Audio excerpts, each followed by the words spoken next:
You stood at a funeral. You felt the strange stillness of a room full of people who don't know what to say. Someone hands you a program. Someone plays soft music. You sit in a row of chairs facing a box, and everyone pretends they understand what's happening. But the real answer is far stranger. Long before language had words for grief, your ancestors were already doing something almost identical, in caves, on hillsides, in the dirt beneath their own feet. Start with a question you probably never asked yourself. Why do you bury people at all? Not cremate, not leave them, not walk away. Bury. Put them under the earth, mark the spot, come back to it. That instinct feels obvious to you now. It wasn't obvious for most of human history. For hundreds of thousands of years, early hominids did nothing special with their dead. Bodies were left where they fell. No ritual, no marker, no return visit. Then something changed. Around 100,000 years ago, at a site called Qafzeh in what is now Israel, archaeologists found something that shouldn't have been there yet: a human skeleton, deliberately placed in a pit, arranged on its side, with deer antlers positioned near its hands. Someone had done that on purpose. Someone had decided a body was worth handling with care. That single decision is the hinge this whole story turns on. Archaeologist Paul Pettitt, who has spent decades studying the origins of human burial, argues that intentional burial marks one of the first moments we can actually see human minds doing something new, not just surviving, reflecting. A body stops being a source of danger or decay and starts being a symbol. Something that means, and once something means, your ancestors couldn't stop touching it, marking it, returning to it. Here's where it gets stranger. You are not the first species to grieve. Elephants stand over the bones of dead herd members, touching them gently with their trunks, sometimes for hours. Chimpanzees have been seen carrying dead infants for days, refusing to let go even as their body decomposes. Biological anthropologist Barbara King, who has studied grief across species for years, describes this behavior as visible in animals whose lives involve deep social bonds, not just humans. Grief, it turns out, isn't a human invention. It's older than you are, older than your species. What makes humans different isn't the feeling, it's what we built around that feeling. Somewhere between 100,000 and 40,000 years ago, burial practice grew more elaborate. At Sungir, in what is now Russia, archaeologists uncovered two children buried head to head, covered in thousands of tiny ivory beads that would have taken months, maybe years, to make. Think about that.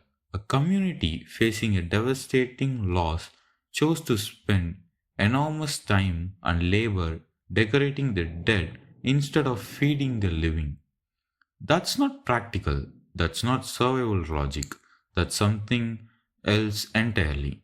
Why would a group under constant pressure to find food and stay alive divert so much energy toward the dead? Evolutionary psychiatrist Randolph Nesse has spent his career studying why humans evolved emotions like grief in the first place, arguing that painful feelings like mourning likely persisted because they served a purpose for the group, not just the individual. Grief, expressed publicly through ritual, through shared mourning, may have done something practical after all. It bonded survivors together at the exact moment a community was most vulnerable to falling apart. Picture it: someone dies, the group is smaller now, weaker, more exposed to predators, more exposed to rival groups. more exposed to the simple math of fewer hands to hunt and gather. A funeral, then, isn't just sentiment, it's social glue applied at the moment of maximum fracture. The beats, the antlers, the careful positioning of the body, these are not just gifts to the dead, they are performances for the living. Proof that the group still holds together, proof that loss won't unravel everything. You still do this, you just don't notice it anymore.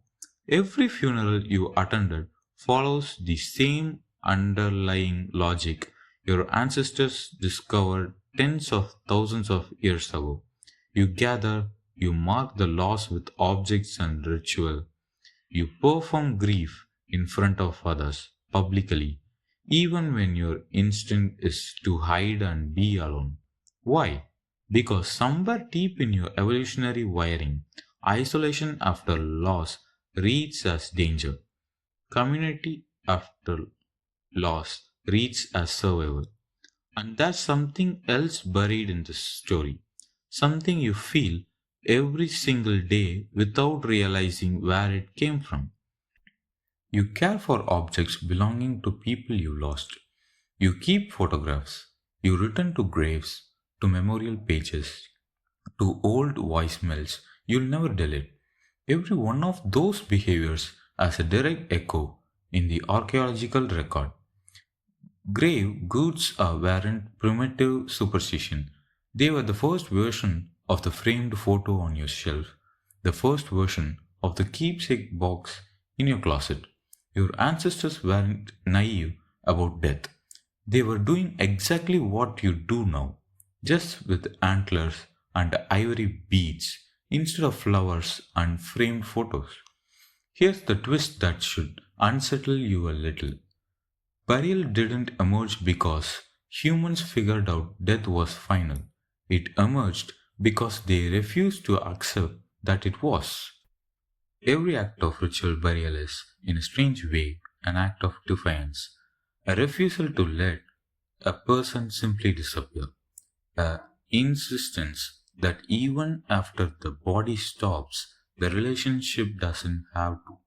That impulse hasn't changed in 100,000 years. It's the same impulse that makes you keep a phone number in your contacts long after you ever call it. The same impulse that makes you talk to someone who can't hear you anymore. So the next time you sit in a folding chair at a funeral, surrounded by soft music and people who don't know what to say, understand what you're actually witnessing. You're not watching a modern custom shaped by religion or etiquette. You're watching the oldest performance your species has ever staged, a ritual older than writing, older than agriculture, older than most of what you'd call civilization. One species standing over its dead, refusing again and again across 100,000 years to simply walk away. You stood at a funeral before, feeling like an outsider to some ancient, unspoken script.